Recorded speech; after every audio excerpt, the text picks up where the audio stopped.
Hi, we are Engineering Brothers. In our previous considered part, we have analyzed these uh, pole location plots over here, and the pole locations are at the plus j1 point and minus j1 point over there.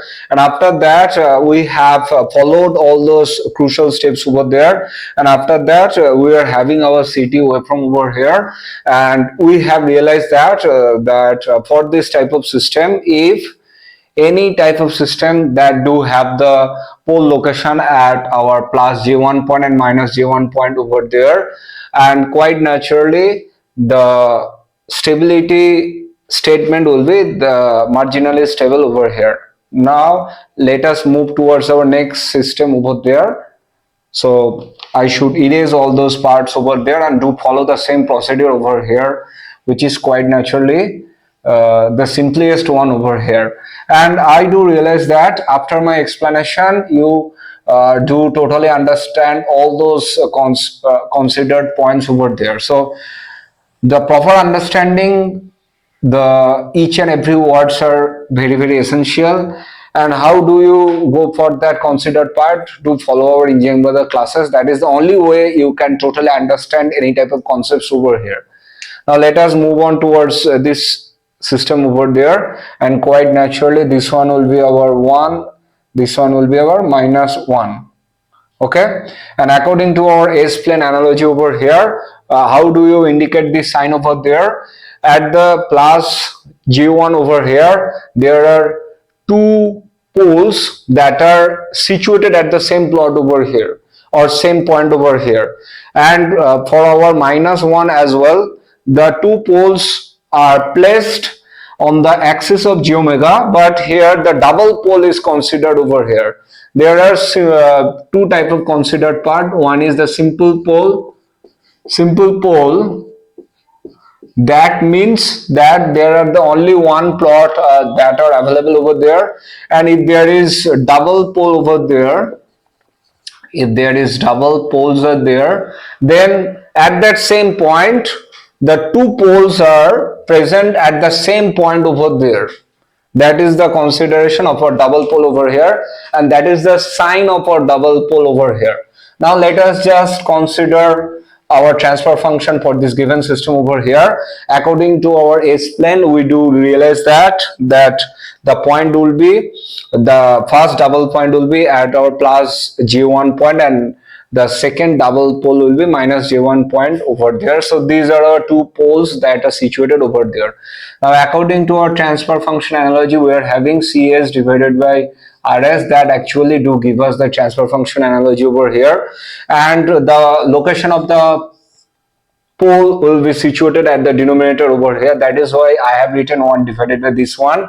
And over here I have realized that S plus J1 for this one, S plus J1 for our another, same repetition of our poles over there. So this one is being considered over here, and in our another part we are having S minus J1, and this one will be S minus J1 over here.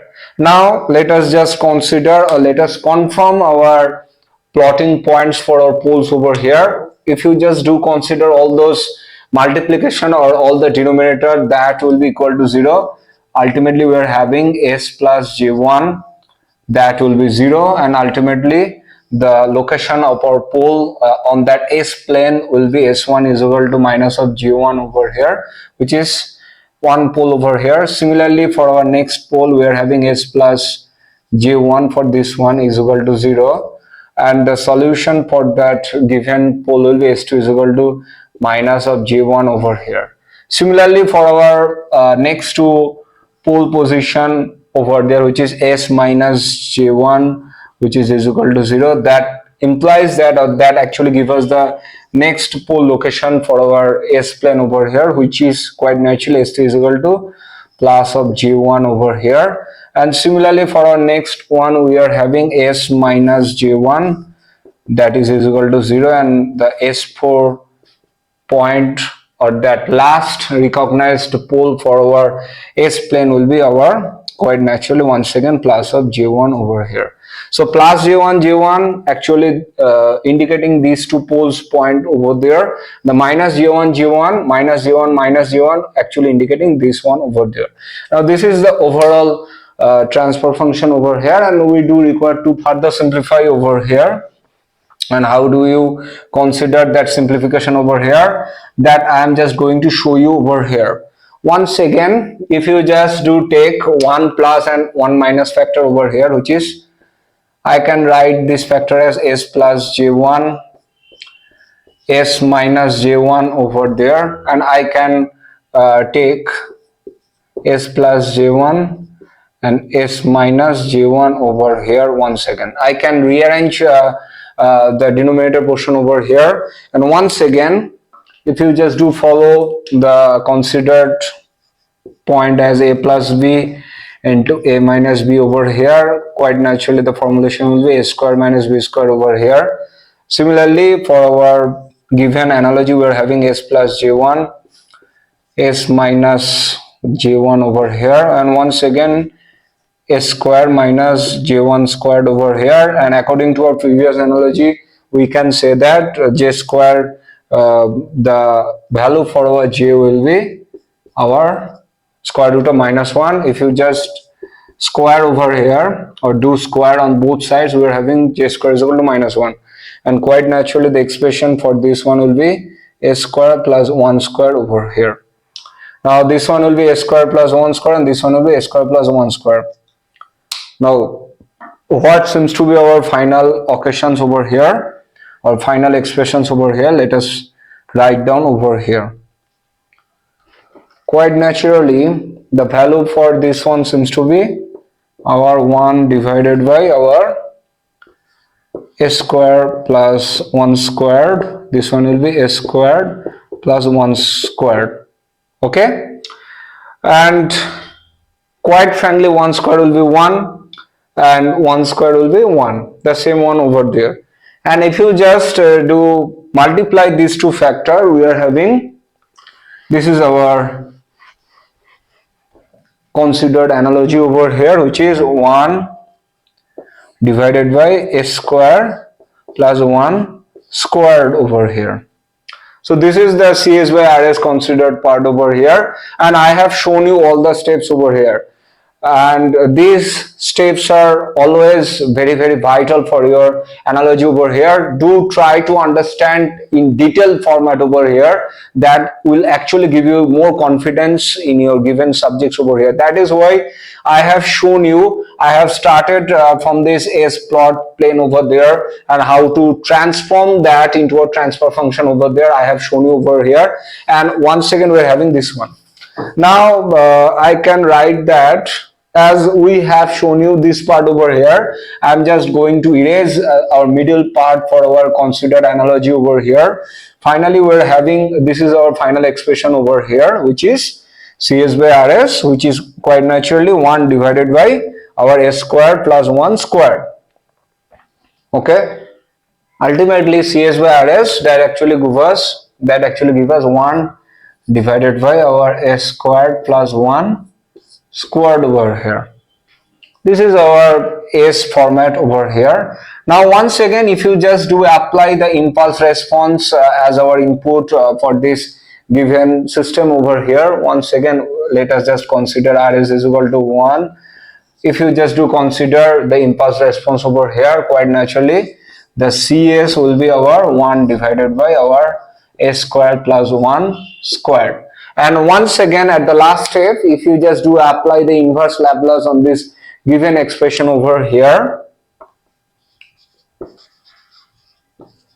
once again applying the inverse Laplace on that given S format over there, the CS will become CT, and ultimately this will become our sin t multiplied by t over here. This is the expression over here, and at the, this is going to be our S plane, and this one will be our CT versus time over there. Now if you just plot this given waveform or that time domain expression over there, quite naturally if you just do like to increase the time, which actually brings us that time t tends to infinity, the oscillation is increasing over here. You can see that the first oscillation is lower, the second oscillation will be just like the oscillation is improving, or that is been increasing over here. You can see that that is increasing over here.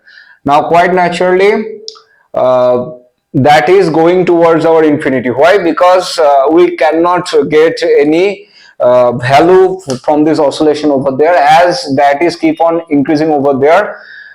Quite naturally we are not getting any finite values or final values for this given waveform over there, because if you just do increase the time, it is increasing the oscillation over there. Now that is the characteristic for our unstable system over here. Now quite naturally we can say that this present system is unstable for the pole location over there. Now according to our pole location over here, we can say that this system is unstable. Why? Because you can do feel that the oscillation is increasing with respect to time over here. Now if you just do like to say time t tends to infinity, then the oscillation is increasing if you just do increase the time over here. That is why we can say that this system or this said system will be our unstable over here. I hope you have totally understood up to this one. If you still have any doubts, please let us know in the comment section. For better understanding, do like, do share our videos and keep following our channel. That's it. Thank you and goodbye.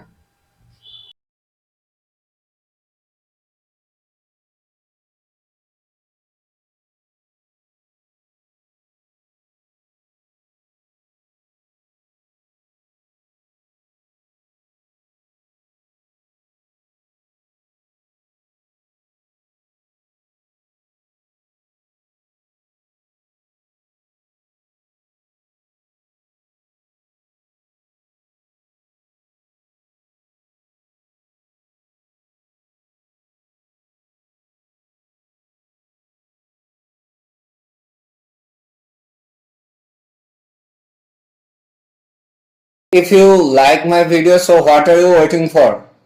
Please do subscribe my channel, hit the bell icon for more updates, and stay tuned to the channel. Thank you and goodbye.